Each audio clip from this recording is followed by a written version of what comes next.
This modular notebook is what I used to document my trip to Japan. But first,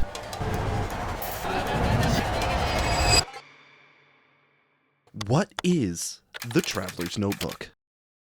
This is Atsuhiko Ijima, and his company, Midori, wants to appear at a stationery and office products fair in Tokyo. So he comes up with a concept. He takes a leather scrap and an elastic band and attaches a notebook in the middle. This is the prototype for the Traveler's Notebook.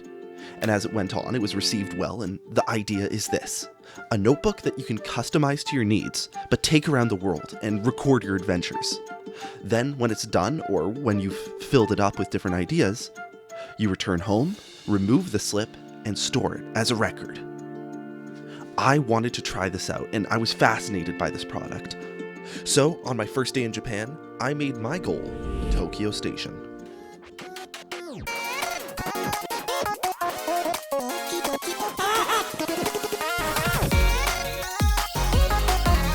This is the Traveler Store, a place with all kinds of leather goods, cameras, pens, everything you can think of.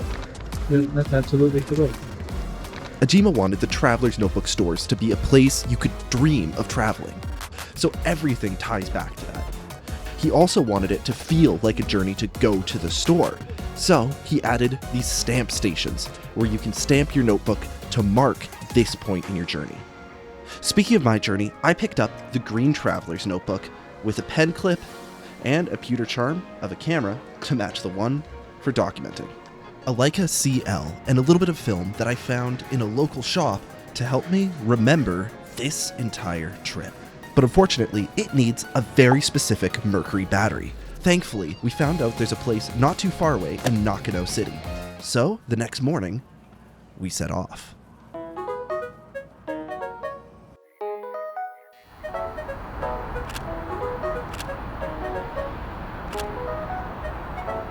One day I found a notebook. This notebook took a simple form, but kind of gave me a sense of freedom. As I started customizing the notebook by adding charms and stickers, I started to love it.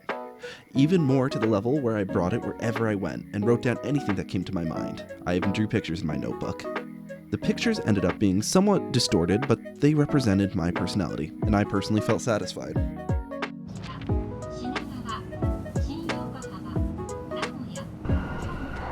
But when we arrived in Nakano City, it was a hybrid inside-outside mall, and it was insane.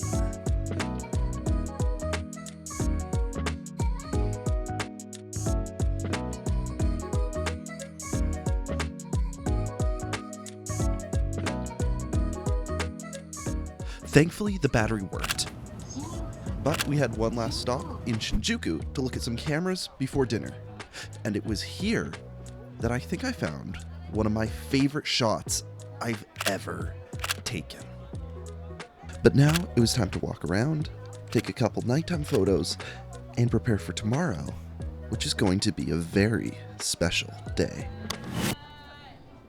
So, there's 4 Traveler stores in Japan. First is the airport, then the train station, then Kyoto, and the first one.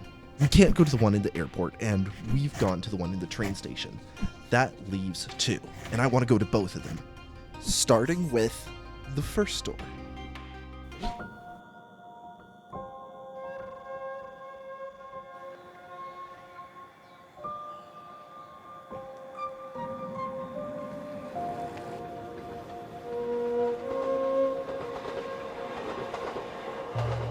Mr. Ijima wanted his first shop to be in a very special spot. It took him over a year to find this old box factory only a couple of 100 meters away from Nagoya station. The idea is that a trip to the store should be a journey in itself. Mr. Ijima's location is awesome. It is in the middle of these quiet streets with tight corners.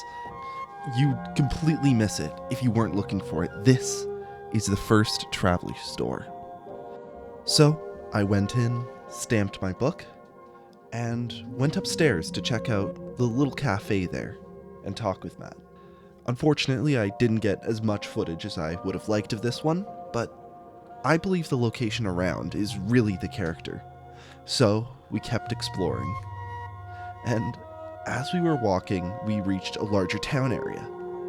And along there, a Starbucks reserve. There are only 7 Starbucks reserves in the entire world. And this was one of them. They're kind of like a super Starbucks with special exclusive brews and just a different location, even specific merch.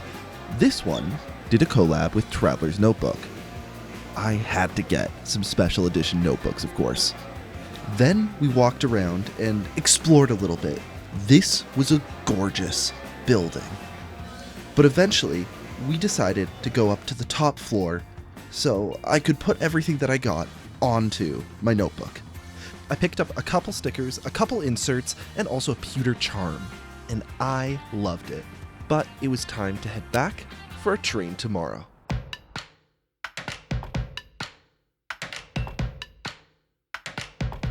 At this point, I got another favorite shot. But it was time to board, and I decided to have some lunch and write in my traveler's notebook. Because leaving Tokyo left me with a mix of experiences. For one, I was excited about the next point, but also, this is the first trip I've recorded in any kind of notebook.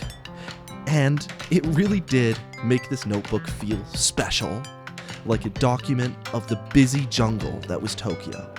And I couldn't help but be excited to document the next part of this trip. It was at this point that we decided to take a couple days in Nagoya to hang out with Matt's cousin and rest. But Kyoto doesn't wait for anyone.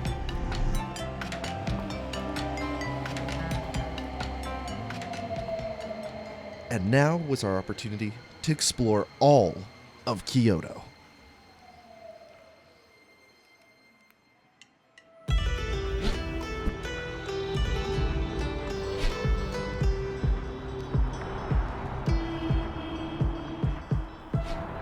After a morning of exploring traditional sites, we opted to see the bamboo forest and areas surrounding it. Thankfully, the sun came out. And at this point in the journey, we decided to walk and see where the adventure took us. And it was rural Japan. We walked through rural Japan, but after, we made our way back to Kyoto for the final traveler's store. As I entered the store, I thought about the previous ones I've gone to. I thought about this mini adventure that I gave myself. I thought about this silly green notebook. It's just paper and leather, and yet it really enhanced my journey to Japan. That said, I didn't even use all of it. A lot of different train stations will allow you to stamp with a unique stamp. A lot of location support stamps and stickers. Japan really loves its stationery. But this was just my little corner of it that I get to take home.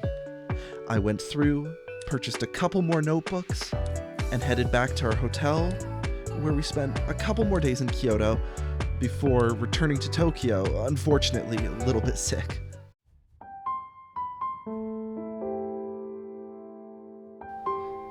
And that final night in Tokyo, Matt and I sat watching cars, seeing the view from our gorgeous hotel room.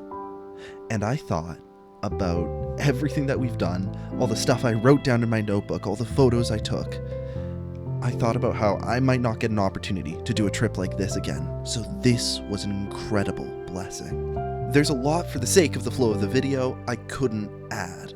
A lot of photos that I really liked that I just didn't have time to fit in. I had so many things that I wrote that I couldn't show you. For what it was, this trip was magical. I've wanted to go here since I was 10, and now I got to explore Japan. What a massive blessing. One day I want to return, and I want to tell even more stories, and I want to see even more. There's so much to say, so much to see. But for now, thank you for watching, and God bless.